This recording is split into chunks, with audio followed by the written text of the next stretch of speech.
Even কি ছাত্রলীগ হোক, কার কার সাবেক পরিচয় এটা আমাদের কাছে মুখ্য নয়।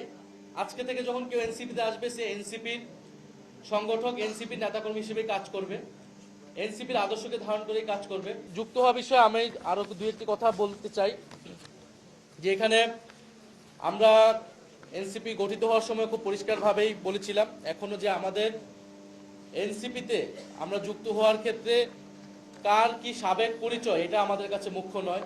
কে আগে কোন রাজনৈতিক দল বা সংগঠন করে এসেছে, ছাত্র দল হোক, ছাত্র শিবির হোক, ছাত্র অধিকার পরিষদ, ইভেন কি ছাত্রলীগ হোক, কার কার সাবেক পরিচয় এটা আমাদের কাছে মুখ্য নয়।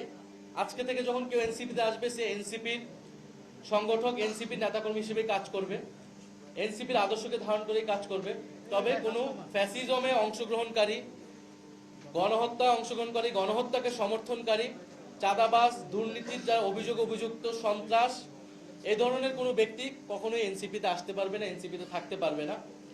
যারা এনসিপির গঠনতন্ত্র অনুযায়ী এনসিপি যে দায় ও দরদের রাজনীতি প্রতিষ্ঠা করতে চায়, বৈষম্যহীন গণতান্ত্রিক বাংলাদেশ প্রতিষ্ঠা করতে চায়, সেই রাজনীতিকে ধারণ করে আমরা সবাই একত্রে আমরা জুলাই গণ অভ্যুত্থানের যে আকাঙ্ক্ষা, সেটাকেই মাথায় রেখে আমরা সামনের দিনে আগাতে চাই।